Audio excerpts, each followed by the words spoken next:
ಕೊನೆಯ ಪ್ರಸ್ತುತಿ ಬಾಲ್ಯದ ರಾಗ ಮಧ್ಯಮ.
ಬಹಳ ಕರ್ನಾಟಕವಾಗಿರ್ತಕ್ಕಂತಹ ಮ್ಯಾಂಡೋಲಿನ್ ವಾದನದಿಂದ ನೀವು ಕೂಡ ಸಂತೃಪ್ತರಾಗಿದ್ದೀರಿ ಅಂತ ಅನ್ಕೊಳ್ತಾ ಇದ್ದೀನಿ. ಸ್ಫುಟವಾದ ವಾದನದ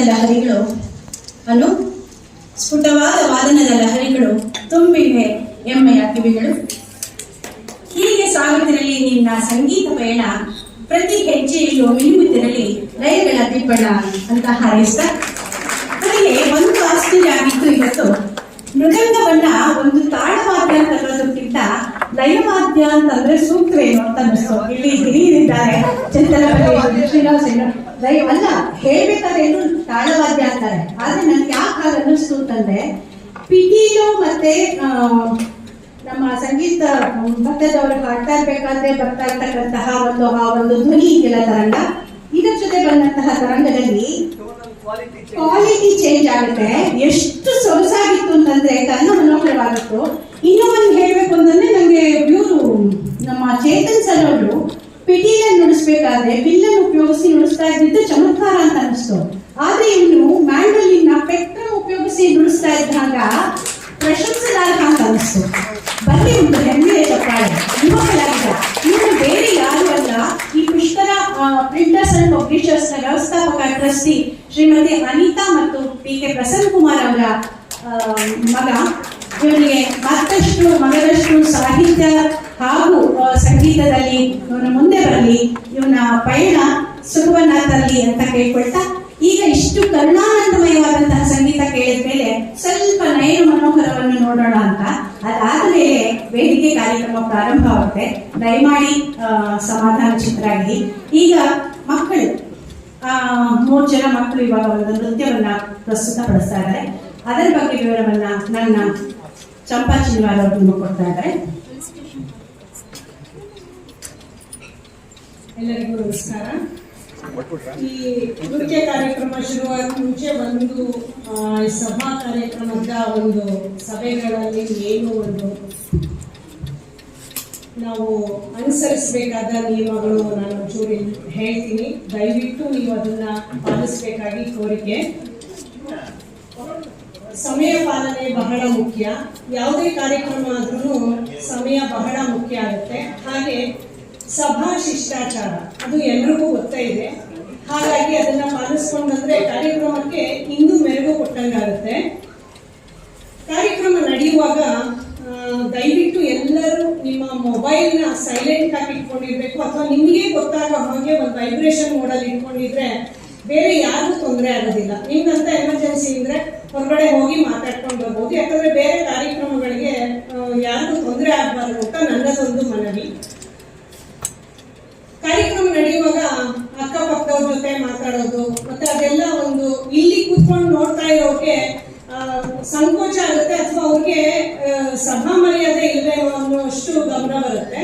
ಹಾಗಾಗಿ ದಯವಿಟ್ಟು ಒಂದು ಸ್ವಲ್ಪ ಹೊತ್ತು ಯಾರ ಜೊತೆನೂ ಮಾತಾಡದೆ ಕಾರ್ಯಕ್ರಮ ವೀಕ್ಷಿಸಬೇಕಾಗಿ ಒಂದು